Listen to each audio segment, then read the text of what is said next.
Willkommen zurück bei Losenwahl. Meine Stimme ist immer noch grusig. Es haben ein paar Leute so kommentiert. Hä, was ist eigentlich... Alter, wer haben das gehört? Das hat so gruselig krank tun. Das so wie Frosch im Hals. Sorry. Nein, es haben so Leute kommentiert. Was ist eigentlich mit dir? Du tönst immer so verkältet. Was hast du für eine Stimme? So, Bro, ja, ich bin fucking verkältet. Fuck off. Ja, hoi. Ihr müsst einfach immer noch damit klarkommen, dass ich grusig töne.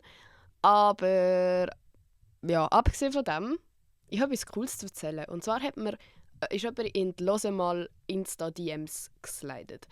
Wie ihr wisst, ich lese alles durch. Bei «Losemal» lese ich aber eher noch das Zeug durch, weil halt dort weniger Nachrichten kommen. Diese Folge wird ganz viel Schnitt drin haben, Bro, weil ich muss die ganze Zeit Husten rausschneiden. Das wird ein bisschen painful. Aber egal. Auf jeden Fall hat mir jemand geschrieben, dass sie fucking jahrelang im Koma war. Und sie ist halt als junge Frau ins Koma, also wie sagen wir das, ins Koma gefallen, sagen wir das so, keine Ahnung. Und ist jetzt irgendwie 12 Jahre später oder so aufgewacht und kommt halt wie, also ist ja eigentlich alt geworden in dem Sinn, älter, so erwachsen, aber ist logischerweise immer noch so, hat ganz viel verpasst und fühlt sich logischerweise immer noch wie eine Jugendliche. Und sie sagt, sie hört meinen Podcast, um so probieren, so ein bisschen aufholen und so ein bisschen so dabei sein, was so gerade läuft, so in unserem Alter. Und so, das ist so crazy, ich kann es nicht mal in Wort fassen. Ich hätte auch so respektvoll sein und fucking die DM raussuchen, damit ich nicht Fake News verbreite. Aber ich will auch nicht ihre Nachricht vorlesen oder so, weil ich habe sie jetzt auch nicht gefragt, ob das okay ist. Aber hallo, Leute, ab jetzt, wenn irgendjemand findet, meine Themen sind scheiße, ich darf nicht fluchen, bla bla bla, so Zeug, also ich sage, sorry, das ist fucking Wissenschaft da. Hallo, ich zeige Menschen, die vielleicht etwas verpasst haben, wie jemand von der aktuellen Generation sich ausdrückt und was für Themen mich gerade beschäftigen. Niemand, ich bin fucking invincible jetzt. Ich weiss nicht, wie das Wort unbesiegbar, Digga. Unbesiegbar. Aber jetzt, ich rede, wie ich will. Also mache ich sowieso. Aber jetzt noch mehr for science purposes. Ja, Live-Update, krank. Anderes Live-Update, mein Zimmer, von Woche zu Woche sage ich einfach nur, wie mein Zimmer aussieht. Sorry, aber es wird immer schlimmer. Ich habe meinen Koffer vom Frauenfeld nicht ausgepackt. Ich kann es euch nicht einmal beschreiben. Ohne Scheiß, es ist zu so einem Ausmaß ausgeartet, dass ich wirklich jetzt es ist ein Minenfeld, weil es liegen jetzt auch schon wertvolle Sachen am Boden. Normalerweise schaue ich, dass so Kameras und so nicht am Boden liegen. Bro, es liegt alles am Boden. Zu einem Zeitpunkt sind sogar 2 verschiedene Laptops an meinem Boden gelegen. So fucking dramatisch ist es. Und ich fühle mich schlecht, aber nicht nur schlecht zum Aufräumen. Oder vielleicht auch zu schlecht zum Aufräumen. Wer weiß? Es ist Mental Breakdown Season. Und um das handelt es in dieser Folge auch. Das war eine gute Überleitung. Genau, weil etwas von den häufigsten Themen, die ihr mich bitte, Betty, Emma machen, eine Folge darüber, ist so, Emma, was mache ich, wenn ich mal richtig traurig bin und so. Bro, sehe ich aus als Leute, ich bin wahrscheinlich die instabilste Person, die ihr kennt, ihr wisst es nur nicht. Wirklich, ich fange ab jedem Scheiß an zu heulen. Seit ich ein Kind bin, heisst es immer, hör jetzt mal auf zu heulen. Nein, jetzt fährst du aber nicht schon wieder an zu heulen. Du bist nicht so blöd. Danke vielmals. Jetzt bin ich weniger traurig.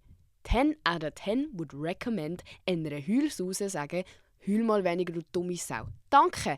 Darum, das stimmt, ihr habt recht, ihr fragt einen Profi, aber ich weiss eben leider auch nicht, wie man aufhört mit traurig sein oder mit overthinken oder mit ja, einfach sich viel zu viel Gedanken machen und sich nachher in so eine Abwärtsspirale zu begeben, wo einfach das ganze Leben plötzlich scheiße ist. Und am nächsten Morgen wachst du auf und merkst, das ist gar nicht ist alles okay. Das war gar nicht so schlimm, wie ich gestern gemeint habe. Aber ich glaube, ja, es hören mir auch viel jüngere Leute zu. Und ich glaube, als ich jünger war, habe ich noch weniger gewusst als Anfang. Vielleicht kann ich euch gleich etwas auf den Weg mitgeben. Was jetzt natürlich umso geiler wäre, es ist immer geil, aber bei dieser Folge, glaube ich, sehr geil wäre, ist, wenn du irgendeinen Survival-Tipp hast, Alter, dann schreib es wirklich unter den «Hör mal» Insta-Post. Weil Das ist jetzt wirklich etwas, da braucht man ein bisschen einen aktiven Austausch, weil es redet ja auch keine Sau drüber. Es ist auch irgendwie unangenehm für mich, jetzt darüber zu reden. Ich denke mir schon so, wer wird das hören? Und ich will ja eigentlich gar nicht, dass die Leute wissen, dass mich alles juckt, weil ich mache ja immer einen auf «Juckt doch keine». Aber mir juckt eben alles. Glaub mir, jeder kleine Kommentar, der mich kritisiert, so, bin ich so, oh mein Gott, ich bin scheiße. Weil ich einfach so hart Bestätigung von anderen Menschen brauche, auch wenn ich es nicht gerne zugebe, bin ich halt einfach so, ich will gerne alles perfekt machen und ich würde gerne allen gefallen, also nicht ganz allen, aber vielen. Und das wird mir schnell zum Verhängnis. Darum, vielleicht, das war jetzt ein sehr hektischer Start, Alter, aber ich habe das Gefühl, ich habe sehr viel zu erzählen. Wisst ihr, was auch, sorry, jetzt kurz, was auch richtig peinlich ist für mich? Bro, also, kurze Anekdote. Ich will ja eigentlich nicht zu viel über meine Beziehung und so erzählen, weil nein, das habe ich schon mal den Fehler gemacht, das mache ich nicht mehr. Wirklich, gewisse Sachen muss ich euch einfach vorenthalten. Nein, wie sagen wir das? Keine Ahnung. Gewisse Sachen dürft auch nicht wissen von mir. Ihr wisst schon genug, Digga. Aber, also, ich muss euch vorstellen, ich bin mit meinem Freund zu seinen Friends heimgegangen mal. Vor nicht allzu langer Zeit. Weil so Ausgangssituation mäßig, oder? Könnt ihr euch vorstellen. Dort waren natürlich auch Leute, die ich noch nie kennengelernt habe. Und jemand von denen, «Hoi, du hörst wahrscheinlich zu!» Und das ist jetzt kein Front an dich, wirklich. Und das ist auch... okay, hört einfach auf, meinen Podcast zu hören, wenn ihr mich echt kennt. Das ist so, jetzt. Niemand kann offended sein, der das hört, weil ihr solltet es gar nicht hören. Gut, jetzt aufhören. Ich darf nicht mehr an diese Person denken. Auf jeden Fall habe ich dort mit dieser Person ein bisschen, ja schon, mehr geredet als mit anderen Leuten dort, weil wir ein paar Sachen gemeinsam hatten. Zum Beispiel, dass wir mit EF schon mal verreist sind und so weiter, also so Sprachschule. Und irgendwie, wie es der fucking Algorithmus jedes Mal, der bumst mich so in den Arsch. Ich schwör's euch, jedes Mal, wenn ich irgendwelche Leute kennenlerne, wo ich eigentlich eine gute Impression hinterlassen sollte, weil eben so, das sind Leute von meinem Freund. Ich will logischerweise cool wirken bei den Leuten von meinem Freund. Wer will nicht? Und ich glaube, die Person hat mich noch nie auf der fucking For You-Page gehabt oder so. Bis zu diesem fucking Zeitpunkt. Nach dem Treffen. Geht ein Tag ist mein fucking Martulla Blocher Video auf dem seiner For You-Page und der schreibt mir natürlich sofort «Ahoi, jetzt weiss ich auch, wieso du EF gratis bekommen hast.» oder so etwas. Ich weiss doch gar nicht, was er geschrieben hat. Digga, ich habe mich schon lange nicht mehr so geschämt. Imagine, ich probiere cool zu wirken, so die nette Freundin, mehr will ich nicht sein, ich will einfach nur eine coole Freundin sein, Punkt. Und am nächsten Tag kommt «What do you do, wenn der Beamer bricht?» Alter, ich bin so fucking... so peinlich. Ich bin so peinlich um meinen Freund, tut mir leid. Irgendwie auch nicht, weil er die coolste Freundin auf der Welt, sind wir ehrlich. Aber trotzdem. So. Nein. Und jetzt, das Schlimme kommt ja erst noch. Die Person hat fucking ins Militär müssen und logisch nichts zu tun gehabt, wie man es halt so im Militär kennt, oder? Ich höchstpersönlich, oder? Militärspezialistin. Nein, hat den ganzen Podcast durchgelassen. Leute, keine Folge hat er geskippt. Wisst ihr, was die Person jetzt alles über mein Leben weiss?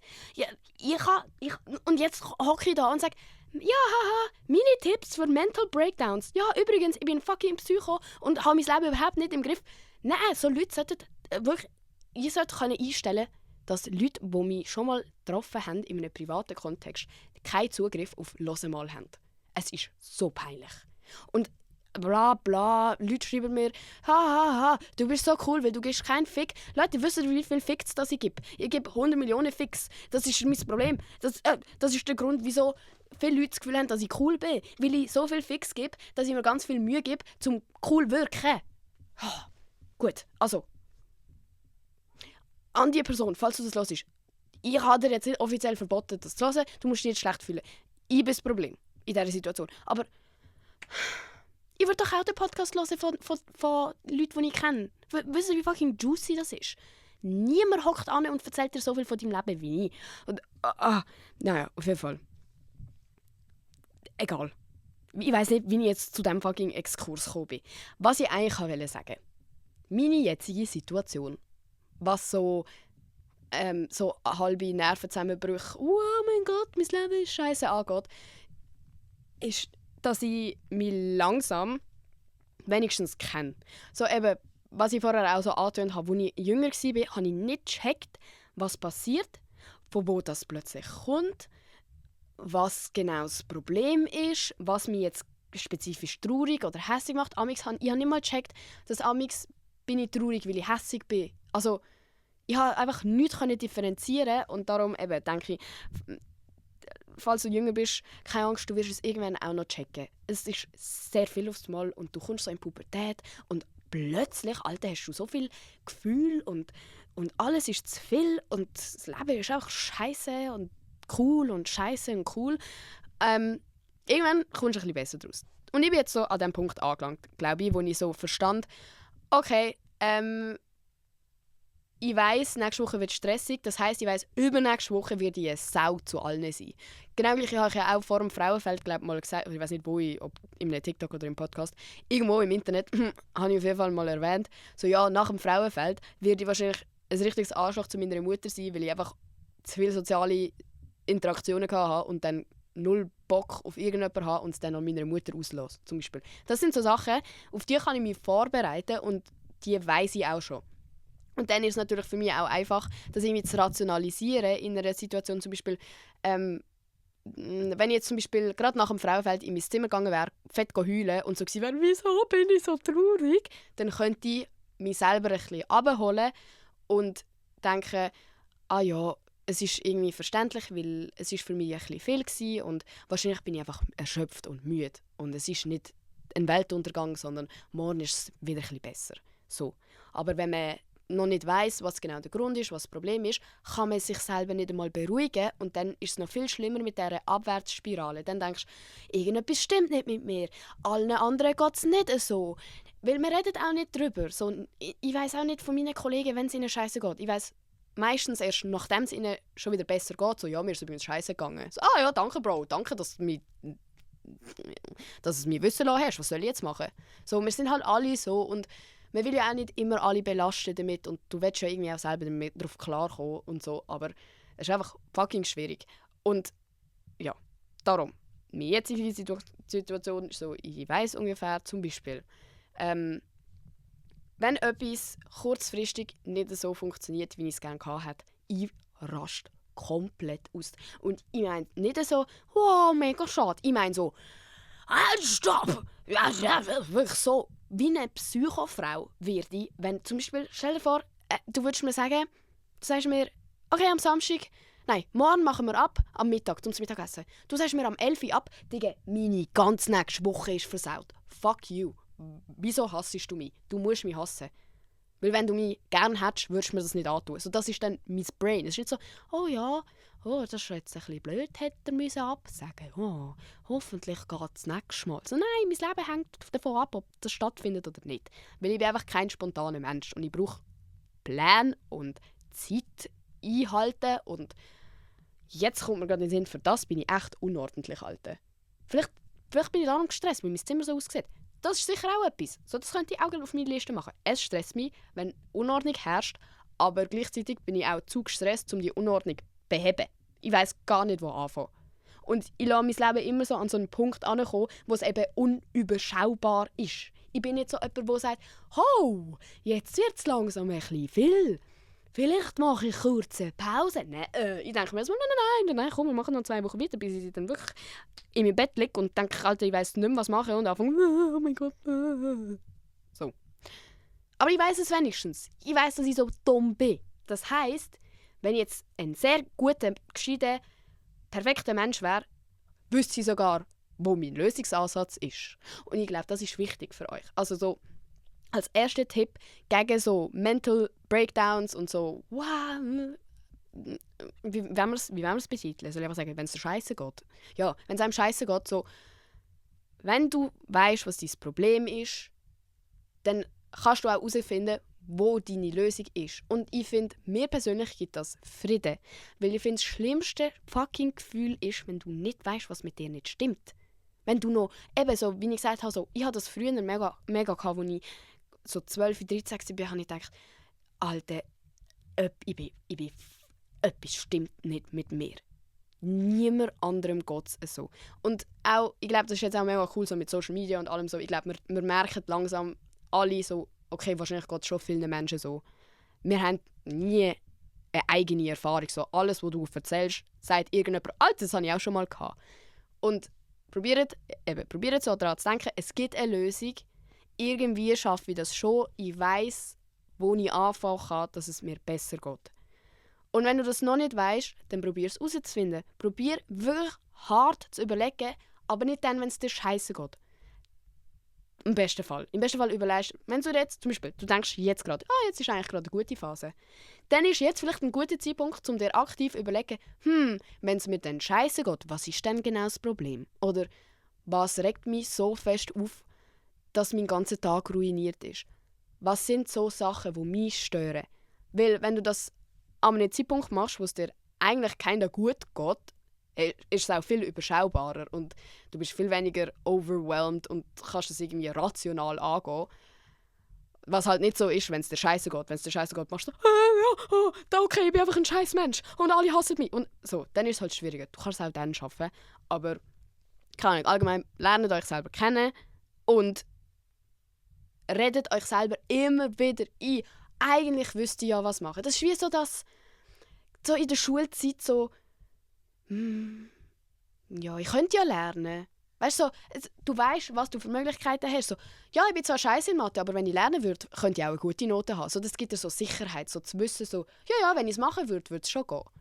Und man braucht so ein bisschen diese Hoffnung, weil was gefährlich ist, wenn du in die Hoffnungslosigkeit hineingehst, wo du irgendwie das Gefühl hast, mir ist nicht mehr zu helfen und ich weiß nicht, wie mir helfen und niemand auf dieser ganzen Welt könnte mir jemals behilflich sein. Und dann ist es wirklich so, dann brauchst du professionelle Hilfe, weil das ist einfach mega gefährlich, weil wenn du keine Hoffnung hast, dann kommst du auch sofort in das Denken so, ja okay, dann kann ich es ja gerade sein lassen.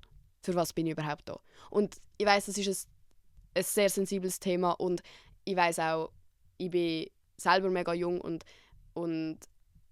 habe keineswegs irgendwie professionelle so Fähigkeiten, was das angeht, aber trotzdem will ich das einfach mal erwähnt haben, weil ich will auch nicht einfach blind so, ich rede über das Thema Mental Breakdowns, aber rede nicht darüber, wie ernst es werden kann. Ich hoffe, ihr seid euch einfach bewusst so, es ist nicht mehr normal oder so, du musst nicht mehr alleine damit kämpfen, wenn es wirklich zu so einem Ausmaß, wenn es dir zu so einem Ausmaß scheiße geht, dass du keine Hoffnung mehr hast und dass du denkst, die Welt wäre ein besserer Ort ohne dich. So, das ist nicht das ist nicht das Thema von dieser Folge. Das Thema von dieser Folge ist, wenn du mal eine scheiß Woche hast und am Schluss der Woche heulend im Bett liegst und nicht mehr weiter weißt. So das. Und ich finde, dort kann man sich schon selber behilflich sein und es gibt Tipps und so, aber wenn du deprimiert bist oder eine depressive Episode hast und so, dann hilft es dir auch nicht mehr zum Denken, oh ja, ich weiss ja eigentlich, was das Problem war. Komm, ich rationalisiere es mal ein bisschen, schreibe mal ein bisschen mein Büchlein und nachher geht es mir besser. Nein, so funktioniert es logischerweise nicht. Und das wäre auch dumm von mir, das zu behaupten. Okay. Also, sorry. Die Folge hat nicht so einen roten Faden, aber ich glaube, alles, was ich bis jetzt gesagt habe, ist eigentlich relevant. Sorry. Okay. Weiter. Über meine Situation wieder. Weil ich glaube, euch hilft es eigentlich am meisten, wenn ich auch von mir erzähle und ihr so sind, oh mein Gott, Alter, ich habe nicht gewusst, dass es bei jemand anderem so ist. Was eben so diese spontanen Sachen kann ich hart nicht. Und ich weiß auch nicht, wie ich das bitte schön lernen soll, weil es offendet mich seit Jahren einfach. Dann einfach so, dass ich eben so das mit dem, dass ich alles fucking persönlich nehme, weil ich mir so viel Mühe probiere zu geben, gut überzukommen. Und es wirkt für niemanden so. Also, es ist hure ironisch eigentlich, weil ich mache so viele Sachen, die Leute stören, aber trotzdem hoffe ich mit dem, was ich mache, irgendwelchen Leuten zu gefallen. Wisst ihr, was ich meine? So, logisch will ich nicht der breiten Masse gefallen, wenn ich sage, Digga, alte Digga. So, dann würde ich das nicht sagen. Aber trotzdem denke ich mir so, vielleicht finden mich ein paar Leute cool. Und wenn dann von diesen coolen Leuten mich plötzlich Leute fronten, also sind so alte, ja, bis jetzt habe ich die cool gefunden, aber jetzt ist es wirklich übertrieben. Oder so zum Beispiel, wenn das jemand sagen würde, meine Welt wäre für einen kurzen Moment zerstört, weil ich mir so denke, ja, was habe ich jetzt? Ich habe mir so viel Mühe gegeben und es ist nicht gut genug. So immer das, es ist nicht gut genug.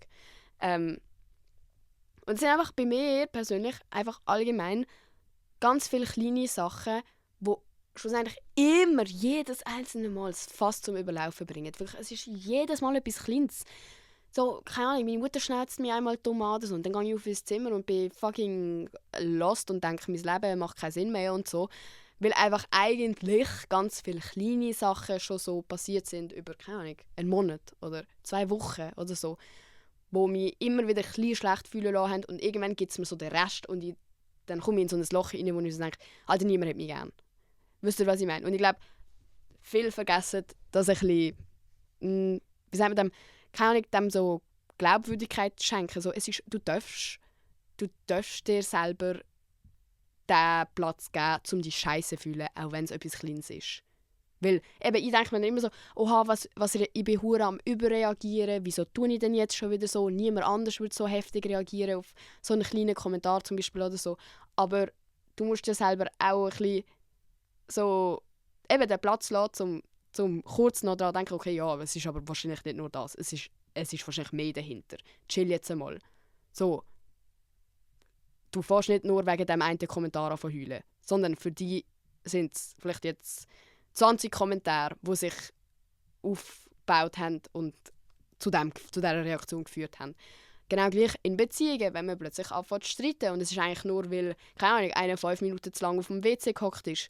Es ist immer mehr dahinter und wir wissen es eigentlich alle, aber es ist auch einfach, das zu ignorieren, weil du willst logischerweise nicht den Berg an Problemen anschauen, sondern es ist einfach so auf das eine zu schieben. So, du bist immer zu lange auf dem WC. Und dabei geht es darum, ich fühle mich nicht respektiert von dir. Oder so. Wisst ihr, was ich meine? Das ist jetzt ein Beispiel. Genau. Darum. Jetzt habe ich lange über meine eigene Situation geredet, aber ich glaube, was ich mit dem Ganzen auch sagen wollte, ist, dass es mir wirklich als etwas vom Einzigen über die Jahre geholfen hat, mich immer wieder selber an den eigentlichen Auslöser zu erinnern.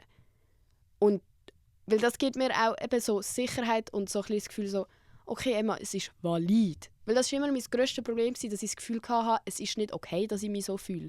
Und das haben mir auch ganz viele Leute gesagt und das verstand ich auch von außen. Aber wenn du nicht meine Gefühlswelt erlebst, kannst du nicht nachvollziehen, wie schlimm etwas für mich sein kann, was für dich gar nicht schlimm ist. Und darum finde ich es auch immer so ein bisschen kritisch, wenn du mit anderen Leuten über alles redest. Weil jeder tut alles nur von seiner eigenen Perspektive beurteilen. Und wenn jemand es nicht schlimm findet, oder zum Beispiel, du gehst wegen einem Beziehungsproblem zu deiner Kollegin. Deine Kollegin ist aber jedes Mal in ihren Beziehungen nur betrogen worden, zum Beispiel. Du sagst, Alter, er hat mir jetzt seit 10 Stunden nicht mehr geschrieben. Was ist das? Du drückst aus, es stresst dich, logisch, das stört dich, oh mein Gott, Typen sind scheiße. Und deine Kollegin sagt dann vielleicht, Alter, der betrügt dich fix. Und dann kommst du in so ein Loch hinein, wo du denkst, oh mein Gott, betrügt er mich. Nur weil eine Person etwas gesagt hat. Und das ist gar nicht, die Person meint das ja nicht böse, die Person probiert dir von Herzen zu helfen, aber halt basierend auf ihren eigenen Erfahrungen. Und so ist es mit jedem einzelnen Problem, das du bei anderen Leuten ablässt. Sie werden dir immer nur ihre eigene Perspektive geben können und sie kennen dein Leben nicht in- und auswendig. Trotzdem hilft es amix mit Leuten darüber zu reden, weil du weißt so, okay, ich bin nicht allein. Ich habe es irgendwo rauslassen. Logisch, redet mit Leuten darüber. Aber nehmt euch nicht immer alles so zu Herzen, was sie sagen. Und es fühlt sich logischerweise, wenn du mit jemandem darüber redest, auch gut an, wenn eine außenstehende Person auch deine Gefühle validiert und sagt, ja, ich würde mich auch so fühlen in deiner Situation. Aber es ist auch gefährlich, weil wenn du so bist wie ich, dann wirst du hure abhängig von dem. So, ich finde erstens ist valid, wenn es mir 4 andere Kolleginnen von mir auch sagen. Zum Beispiel, wärst du jetzt auch hässlich geworden auf deinen Freund wegen dem? Ja. Ah, gut, dann ist es ja, dann darf ich mich ja so fühlen. Bäh. Aber wenn jetzt eine davon Nein gesagt hat, wäre ich so, oh mein Gott, was ist denn das für eine? Oh, bin ich das Problem? Bin ich ein Scheißmensch? So, Alter, kann man auch mal selber etwas einfach okay finden? Und an dem bin ich mega am Arbeiten, dass ich einfach für mich selber sagen kann, nein, Emma, chill jetzt einmal. Du weißt, wo das Problem liegt, du weißt, wieso dich das so stört und es ist okay. Du musst jetzt auch herausfinden, wie es dir wieder besser gehen kann. So. Darum wichtig zu wissen, was dich genau triggert. Trigger ist auch immer so ein überbrauchtes Wort, aber ich weiß nicht ganz, was für ein anderes Wort gerade brauchen, sorry. Dann, was auch... Also ich finde, es ist schwierig, sich in dieser Situation zu denken, aber es hilft tatsächlich eigentlich auch, wenn du dir probierst vor Augen zu halten, dass es wirklich nur ein Moment ist und nicht dein ganze Leben. Es kann auch sein, dass der Moment ein Jahr geht. Es kann sein, dass du ein scheiß Jahr hast. Das sagt niemand. Niemand sagt, ja, es ist einfach nur eine Stunde und nachher geht es dir wieder besser. Nein, aber es wird zu 100 Millionen Prozent nicht dein ganze Leben so sein, wie es in dieser scheiß Situation ist. Es wird immer einen Punkt geben, wo es besser wird. Und das sieht man nicht in dieser Situation. Aber ich meine, schau mal zurück. Es gibt sicher Zeiten, wo du dir jetzt denkst, wo du nie mehr zurück willst, wo du dir denkst, Alter, das war so eine scheiß Zeit gewesen. Das heisst aber auch, dass es jetzt besser ist. Es wird immer wieder besser und es wird fix auch immer wieder schlechter. Das Leben ist es auf und ab. Aber in solchen Situationen, wo es dir scheiße geht, musst du auch wirklich für dich selber da sein und dir probieren einreden, okay, ja, es ist jetzt scheiße. Irgendwann wird es aber besser. Und das ist wieder das so Hoffnung. Du brauchst Hoffnung. Auch wenn es amix kann es echt auch delusional sein, je nach Situation. Wenn du irgendwie, keine Ahnung, Alter, auf eine spezifische Situation abgestimmt, irgendwie dir etwas einredest, was vielleicht gar nicht stimmt. Scheißegal, Hauptsache es geht dir ein bisschen besser und du bist nicht Hoffnung am Verlieren. So, amix muss man auch ein bisschen komische Methoden anwenden, einfach zum Überleben, oder? Sind wir einig? Wir sind da immer noch Teenage Girls, auch wenn ich 20 bin, aber so, amix muss, man muss einfach Methoden finden, oder? Und dann, ja, eben, ich bin da eben gerade auf meine Liste am schauen. Weißt du, da steht «Red mit Leuten». Das habe ich auch schon angesprochen. Eben, nicht zu fest zu Herzen nehmen, nicht alles so ernst nehmen, was die Leute sagen. Vielleicht eher so «Okay, ich nehme es zur Kenntnis, aber es ist nicht ausschlaggebend». So ein bisschen der. Aber wenn du nicht reden willst, weil es gibt auch wirklich Sachen, wo ich im Nachhinein denke, Bro, wieso habe ich mit anderen Leuten über das geredet. Es wäre für mich so viel schneller gegessen gewesen, hätte ich es einfach für mich behalten, wäre 2 Tage am Boden zerstört gewesen und dafür nachher, tack, ist es weg. Weil das Problem ist, mit je mehr Leute, kann man das sagen? Mit je mehr Leuten du darüber redest, desto länger wirst du auch damit beschäftigt sein. Weil guess what? Es juckt Leute. Und sie werden nachher nochmal nachfragen. Und wie ist das eigentlich rausgekommen? Und geht es dir jetzt eigentlich besser? Was war eigentlich dort nochmal gewesen? Und dann musst du es 20 Leute nochmal von vorne erklären und wirst jedes Mal wieder daran erinnert. Und dann erzählen die es noch weiter. Dann weiss die ganze Welt, übrigens, ihre Eltern haben sich getrennt. Oder so. Wisst ihr, was ich meine? Das ist jetzt ein fucking dummes Beispiel. Das weiss jeder immer. Aber so etwas Kleineres. Denk dir selber ein Beispiel aus. Ich bin heute keine Beispielfrau. Und einfach so, wenn du es mit dir selber ausmachen willst, finde ich, ist ein guter Tipp. Und das sagt auch jede zweite Bitch, sorry, das ist jetzt nichts Neues. Schreib es auf. Aber so richtig. Und es gibt so Vorlagen im Internet und bla bla, das kann ich euch jetzt nicht geben, könnt das googlen. Es gibt wirklich so Problemlösstrategien, wo du dann irgendwie zuerst schreibst auf, wie fühle ich mich gerade. Dann kannst du aufschreiben, wieso denke ich, könnte das gerade sein. Was würde mich jetzt besser fühlen lassen? Auf was freue ich mich in den nächsten 2 Wochen? Weil du brauchst auch etwas, um dich darauf freuen können im Leben. Für was bin ich dankbar? Wisst ihr, so der Type Shit ist cringe. Sorry, ich weiss, ich habe das Wort gecancelt, aber es ist wirklich ein bisschen cringe, um so darüber zu reden. Und auch währenddessen schäme ich mich ein bisschen, wenn ich das mache. Aber es hilft. Und was ich immer speziell cool an dem finde, ist, dass du es im Nachhinein nochmal lesen kannst und dich richtig für dich selber schämen kannst. Und das finde ich cool, weil ich habe zum Beispiel ein fucking Tagebuch. Und ich schwöre euch, was ich dort mit 12 reingeschrieben habe, wie scheiße das Leben gerade ist und was meine Sorgen sind und so. Und jetzt schaue ich zurück und denke so, Alter, das Leben mit 12 war eigentlich schon noch cool gewesen. So, wenn du etwas hast zum zurückschauen und so in deinen Kopf hineinschauen, in einer spezifischen Zeit, merkst du erst, wie viel weiter du gekommen bist oder was du dazugelernt hast oder wie naiv du bist früher. Und oh mein Gott, zum Glück bin ich nicht mehr so. Also du merkst, oh mein Gott, ich bin actually weitergekommen.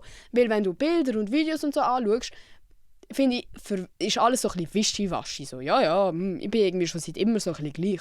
Aber wenn man so etwas liest, das ist so ein fetter Reality-Check, weil eben, man schämt sich jedes einzelne Mal und denkt so, oh mein Gott, Alter, was habe ich da reingeschrieben? Zum Glück, Alter, hoffentlich liest das niemand. So, weil, ich meine, in Retrospektive siehst du das Zeug ja immer besser, als es eigentlich war. Und Man vergisst, Bro, ich weiss nichts mehr. Ich weiss nicht mehr, was ich gedacht habe mit 12. Aber wenn ich dann mein Tagebuch lese, denke ich, oh mein Gott, Alter, was? Ich mag mich nicht an das erinnern. So, also was passiert ist und so, das ist verdammt spannend. Fängt an, Sachen aufschreiben. Ich muss auch anfangen, wieder Tagebuch zu schreiben. Ja, schon sicher seit einem Jahr nicht mehr geschrieben. So viel juicy Stuff ist verloren gegangen. Weil ich weiss, ich mag mich doch jetzt nicht mehr an alles erinnern. Okay, das ist ein anderes Thema. Eben, red mit Leuten, falls du nicht darüber reden willst. Schreib es auf. Oder was mein persönlicher Favorit ist, auch vom Cringe-Niveau her, ist «Film dich selber». Ich habe das nur in ganz verzweifelten Zeiten gemacht bis jetzt. Aber ich glaube, ich habe schon so 2-3 Mal, Leute, habe ich mich gefilmt. Beim Heulen. Aber nicht nur so, das Heulen. Habe ich mich fucking gefilmt, Handy aufgestellt, gefilmt und entweder so da, als würde ich mit dieser Person reden, die mich traurig macht, oder mit mir selber geredet, bin ich ein fucking kleines Kind. Leute, das ist ein spontaner Tipp. Redet mit euch selber und stellt euch vor, so, es ist du in klein, also wo du klein bist. Dann bist du plötzlich, das ist so Empathie für dich selber, willst du es so gut reden, bist so, okay Emma, weisst, es ist jetzt gerade wirklich ein bisschen blöd, aber es wird schon noch besser. Glaub an dich, so, du bist so weit gekommen und schau mal, weißt du, so, ganz andere Perspektive, Dinge, weil kleine Kinder sind ja immer herzig, oder? Aber nein, wirklich, stell das Handy auf und red. Und dann behaltest du das fucking Video irgendwo versteckt. Und dann schaust du es irgendwann wieder und dann siehst du eben auch wieder so, oh mein Gott, ich war so ein miserables Stück Scheiße gewesen. Was zum Fick ist das gewesen? Und Props an mich selber, dass ich über das hinweggekommen bin. Weil man vergisst so schnell, wie fucking traurig man war. Weil wenn es dir gut geht, geht es dir gut. Und dann vergisst du, wie es ist, zum Scheiße zu gehen. Und dann geht es dir irgendwann wieder Scheiße und dann bist du so, oh mein Gott, ich hasse es. Und es ist mir noch nie so schlimm gegangen in meinem ganzen Leben. Aber so hast du so ein bisschen Perspektive. Und ich persönlich höre immer schneller auf heulen, weil ich schäme mich dann so ein bisschen ich finde dann langsam so, okay, ja, aber wieso bin ich überhaupt am heulen? So, es tut mich recht schnell oben runterholen. To be fair. Ich weiss auch nicht, ob das gut ist, dass ich mich schäme, wenn ich mich selber sehe heulen. Wahrscheinlich nicht. Amix fühle ich es auch. Amix fühle ich auch mehr. Und dann denke ich so, oh, du Arme. Dann habe ich selbst Mitleid. Ja, wir sind ja eh schon viel zu ehrlich in dieser Folge. Kann ich euch jetzt auch confessen, dass ich amix ein bisschen Selbstmitleid brauche. Digga, kann ich noch reden? Was für mich ein essentieller Tipp ist, den ich aber nie befolge, ist, wenn du merkst, es wird dir langsam ein bisschen zu viel und das Leben wird langsam immer scheissiger. Mach doch einfach mal eine fucking Pause. Wir merken es doch alle. Das kommt nie unerwartet. Du denkst eigentlich immer im Voraus schon so, sollte ich jetzt noch an die Party gehen? Oder, da ist jetzt irgendwie ein Fach zu viel, das ich beleidigt habe. Oder, Bro, dort hin will ich wirklich eigentlich nicht. Oder die Nachhilfestunde ist vielleicht jetzt gerade ein bisschen zu viel. Aber wir machen es trotzdem mal immer wieder und danach fragen wir uns, wieso das Leben eigentlich so stressig ist. Probier doch mal einen Moment vorher anzuhalten und sagen, okay, ich lasse jetzt das einfach kurz aus. Und dann ist dafür FOMO, also Fear of Missing Out. Aber mit dem musst du einfach leben, Dinge. Wir können nicht alles haben im Leben. Bei mir würde das zum Beispiel so aussehen, dass ich vielleicht eine fucking Pause machen würde, bevor ich ausraste und jede fucking Person im Umkreis von 50 Kilometern anschreie und zusammenfick. Weil ich werde wirklich... Also, ich weiß nicht, ob ihr euch das vorstellen könnt. Ich habe das Gefühl, ich wirke schon wie so eine Person. Ich kann echt hässig werden. Und glaubt mir, ich kann auch sehr gut argumentieren. Das heisst, wenn ich hässig bin, egal ob ich eigentlich recht habe oder nicht, die Person gegenüber von mir wird am Schluss irgendwie schon glauben, dass ich recht habe. Weil ich werde einfach so lange auf dich einreden, bis du einfach mir glaubst. Und das ist echt ein Toxic Trait und Red Flag von mir. Aber so ist es. Und da wäre es für mich echt hilfreich, wenn ich einfach, wenn ich schon hässig werde, einfach kurz sagen, okay, ich brauche jetzt kurz eine Verschnaufpause, mein Junge. Ich gehe jetzt in ein anderes Zimmer und ich komme zurück, wenn ich ready bin, um ein normales Gespräch zu führen und nicht um dich anschreien oder so. Wisst ihr, was ich meine? So Sachen. Und das kann ich euch halt nicht für jede spezifische Situation irgendwie empfehlen oder so, aber wenn du jetzt nach dieser Folge oder während dieser Folge vielleicht schon so überlegst, was ist denn echt bei mir, sind dir vielleicht auch schon so Situationen in den Sinn gekommen. Und dann kannst du ja auch, das ist eben wichtig, dass man sich Lösungen für spezifische Situationen und spezifische Probleme ausdenkt, bevor man drin ist. Weil dann kannst, also weißt, wenn ich jetzt im quasi positiven Zustand sage, okay, eigentlich müsste ich mich ein bisschen zurückheben und darf nicht immer alle zusammenschießen, weil ich fühle mich nachher mega schlecht und merke im Nachhinein so, ja, okay, das hätte jetzt nicht müssen sein, auch wenn ich in dieser Situation auf 180 bin und finde, ich muss das jetzt machen. So, ich könnte so viel lösen, wenn ich einfach auf mich hören würde in diesem Zustand jetzt und mir das so ein bisschen einrede. Und ja, ich habe die Hoffnung, dass ich das irgendwann noch lerne. Ich meine, es ist gut, dass ich es jetzt schon weiss. Wisst ihr, Leute, wir müssen das auch selber einreden. So, wenigstens wissen wir, dass etwas nicht gut ist. Und probieren, irgendwie eine Lösung zu finden. Es gibt Leute, die sind fucking 50 und glauben immer noch, dass sie alles richtig machen im Leben. Das ist das Traurigere. Glauben mir. Lieber heulst du einmal in der Woche und weisst nicht, was mit dir selber anfangen, als dass du durchs Leben läufst und denkst, du bist der König. Obwohl literally jede Person auf der Welt die hasst. Und zwar nicht grundlos. Ja. Ich weiß nicht, sind das bis jetzt gute Tipps gewesen? Keine Ahnung. Jetzt noch so low-key das Letzte, wo so ein bisschen in einen anderen Bereich geht, weil von dem bin ich selber auch betroffen, dass es oft bei mir irgendwie so, dass ich plötzlich ganz panisch, nervös, traurig, was weiß ich was wird, wenn ich auswärts bin. Wenn ich unterwegs bin, zum Beispiel im ÖV oder irgendwo durch die Stadt am Laufen, keine Ahnung, ich habe irgendeine Nachricht bekommen, die ich nicht lesen wollte, oder zum Beispiel jemand hat mir abgesagt, oder ich bin hässig, oder ich habe das Gefühl, jemand ist mir gerade am Hintergehen, oder ich weiss doch auch nicht, jemand ist hässig auf mich und ich kann nicht damit umgehen. Ich finde es so schlimm, wenn das in der Öffentlichkeit passiert, weil logisch willst du nicht in der Öffentlichkeit anfangen heulen oder irgendwie fucking hässig sein und die dumme Sau sein, die zu den Angestellten asozial ist, nur weil sie einen scheiß Tag hat. So, das bin nicht ich. Und was mir hilft in diesen Situationen ist wirklich, sorry, das ist so delusional, aber richtig harte Rap hören ist schon mal das Erste. Wirklich so full. Oder so Culture Candela-Type Beat. So, du bist Hammer, wie du dich bewegst. So, du kannst physically nicht traurig sein, wenn du so Musik hörst. Und es ist so delusional, aber das hilft wirklich so. Das ist wirklich ein Notfall-Ding. Aber was sonst auch noch hilft, jetzt habe ich irgendwie einen halben Sitzki, sorry, ist, wenn du so aktiv probierst, dich abzulenken. Und es funktioniert irgendwie so halb, weil du weißt, dass du gerade probierst, dich abzulenken. Und darum funktioniert es nicht so ganz, aber du bist ja effektiv auch am Ablenken. Zum Beispiel, wenn du so aus dem Zugfenster schaust und so anfängst, Häuser zu zählen. Oder du zählst, wie viele grüne T-Shirts gerade im Zug sind. Oder du, Alte, weiss auch nicht, zählst, wie viele Buchstaben an der Anzeigetafel sind. So wirklich so Kinderaktivitäten. Weil es hilft, dass du dich wirklich so ein bisschen abholen. Was auch hilft, ist Podcasts zu hören. Vielleicht nicht gerade solche wie meine, die literally über das Problem reden, sondern so hobbylos oder so. TikTok scrollen kann ich nicht empfehlen, weil bei mir ist jedes 4. Video ein trauriges. Gestern habe ich zum Beispiel ein paar Tränen verdruckt, weil ich einen Golden Retriever auf meiner For You-Page hatte, der jetzt Krebs hat. Danke für nichts, Internet. Ja, einfach so, oder so, es gibt auch so mega viel so Methoden, so irgendwie, ich weiss auch nicht ganz, wie die funktioniert, so 7 Sekunden einatmen und 4 Sekunden ausatmen, so ein Scheiß. Das weiss ich jetzt gerade nicht. Das hilft actually auch. Auch wenn, ich will es nicht zugeben. Ich finde, es ist ein Gugus, aber es funktioniert, also ist es kein Gugus. Aber es fühlt sich gleich an wie ein Gugus.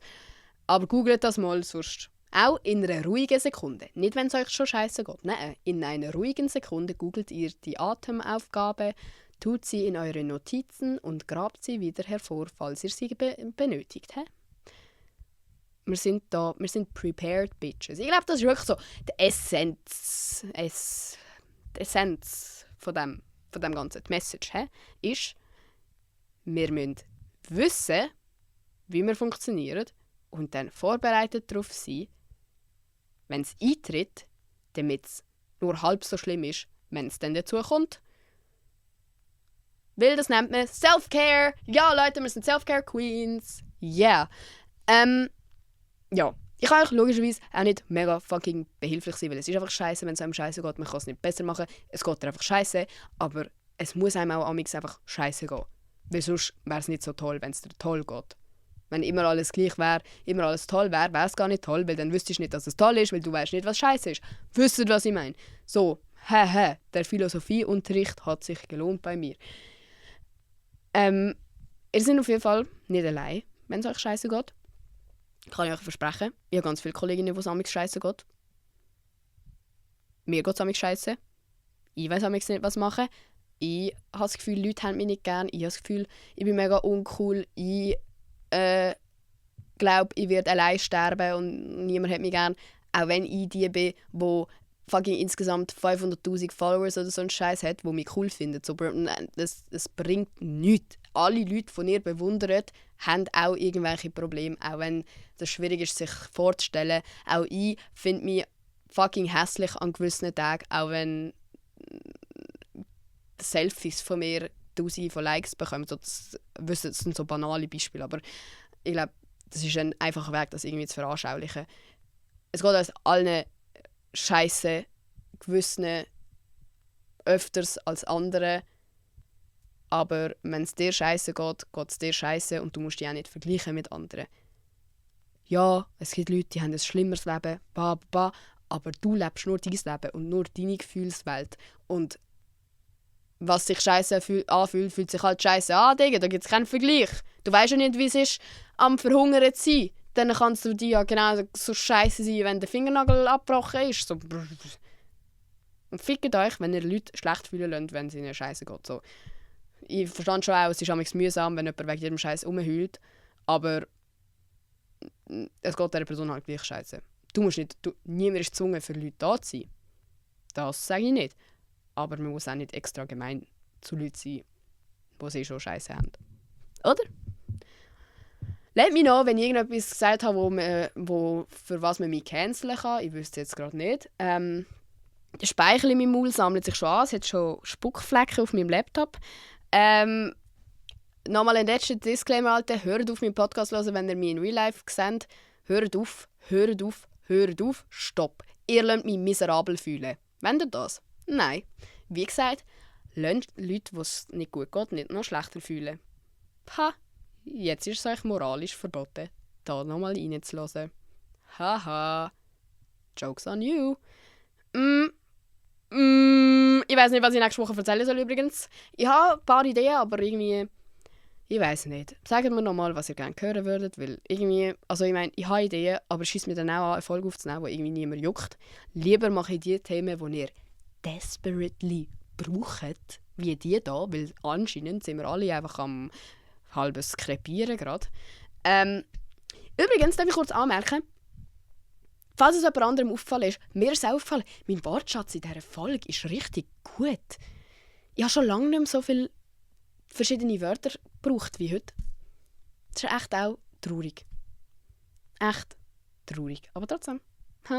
Ich bin stolz auf mich selber, Leute. Sagt euch selber once in a while, dass ihr stolz auf euch selber seid, Mann. Okay, jetzt ist einfach genug. Tschüss. Bis nächste Woche. Ich habe euch wirklich...